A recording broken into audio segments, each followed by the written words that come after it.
আল্লাহ মাফ করুক, সাথে আমার মা আমার মাফ করুক। কারণ এত বছরে যত টাকা পয়সা আমার মা ব্যাংকে জমাইছে, ব্যাংক বলতে মাটির ব্যাংকে জমাইছে, সমস্ত টাকা আমার জন্য সে রাখতে পারে নাই, ঠিক আছে। আগে তো মনে করেন যে যখন মা সুস্থ ছিল তখন তো মার জিনিসগুলো হয়তো মা সংসারের কাজেই খরচ করতো, যেগুলো জমাইতো। পরবর্তীতে যখন মা অসুস্থ হয়েছে তখন আর কি সংসারের সমস্ত কাজকর্ম আমারই করতে হয়। তো সেই জন্য আর কি যখনই টাকার সমস্যায় পড়ি, যখনই মনে করেন যে টাকার প্রবলেমে পড়ি, তখনই মার ব্যাংকগুলো খুঁজে খুঁজে বাইর করে সমস্ত টাকা আমি বাইর করে নিয়ে যাই, ঠিক আছে। তো এই হইতেছে আমার অবস্থা। তো মাফ করার কারণে এই কারণেই বলতেছি যে এত টাকা যে নিছি, মনে মনে যে মা কত গালাগালি করছে, হয়তো বা সামনে থেকে বলছে যে না নেই সেই হ্যান ত্যান, কিন্তু মনে মনে তো ঠিকই উনি অনেক কষ্ট করে এরকম করে আর কি জমাইতো, ঠিক আছে। সেগুলো আমি সমস্যায় পড়লে আর কি বাইর করে নিয়ে যেতাম। তো সেই কারণে মা প্লাস্টিকের একটা ব্যাংক অনেক খোঁজাখুঁজির পর ওই দিন দেখি যে মার ওয়ার্ড্রোফের ভিতরে, এটা মা ভালো থাকা অবস্থায়, মনে হয় অনেক বছর আগের। তো এটার মধ্যে শেষ মা যে টাকা রাখছিল এখানে হলো 2500 টাকা ছিল, আর পয়সা অনেকগুলো ছিল। তো মাটির ব্যাংক ভাঙিয়ে ফেলায় দেখে এইখানে প্লাস্টিকের RFL ব্যাংকের মধ্যে রাখছে। আর এই ব্যাংকটা এত শক্ত, এত শক্ত, আমি মানে চিন্তাও করি না যে প্লাস্টিকের ব্যাংক এত শক্ত হয়, ঠিক আছে।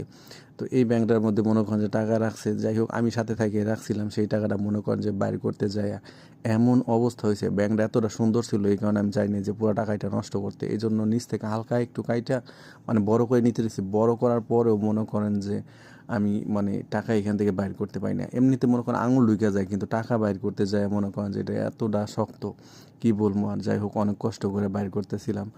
তো এই যে সমস্যায় পড়ছিলাম, বাসায় মেহমান আসছে, এই জন্য আর কি হাতে টাকা নাই, সেজন্যই আর কি টাকা পয়সা এই যে ব্যাংক ভাঙিয়া বাইর করতেছে। আর এই যে মা সামনে বসে আছে, আর এইখান সামনে থেকে বসে অনেক কথা বলতেছিল আর ই করতেছিল। তো আমি জোর করে আর কি ব্যাংকটা বাইর করছিলাম। ব্যাংকটা যখন বাইর করে মা সামনে আনছিলাম, তখন মা বলছে না এটা ভাঙিস না, ঠিক আছে। তার পরবর্তী বলছি যে সমস্যা, আমার হাত দাও, তুমি কই থেকে দিবা, এগুলো বলতেছি, তখন ভাঙ, সমস্যা নাই।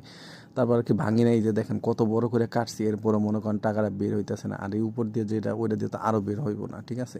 আর টাকাটা ফালানোর সময় আমি মানে এটা পেঁচাইলে ফালানো দরকার ছিল আর কি, সুতা দিয়ে বাইন্দা আমি বান্ধি নাই, এমনিতেই ফালাইছি। তো এখানে 2500 টাকা আর কিছু, এইখানে 5 টাকার পয়সা ছিল, যেগুলো আর কি অনেক আগে ফালানো হয়েছে। তো শেষমেশ এত যুদ্ধ করার পর টাকাটা বের করতে পারছি।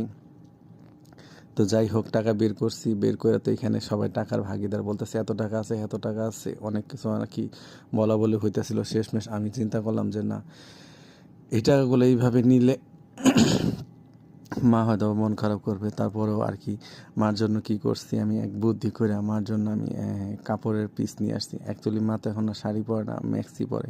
তো সেই জন্য আর কি ওই ম্যাক্সির কাপড় নিয়ে আসছি 2 সেট, আইনা মারে দিয়া তারপর আর কি বানায়ও দিছি, ঠিক আছে, যেন মা যেন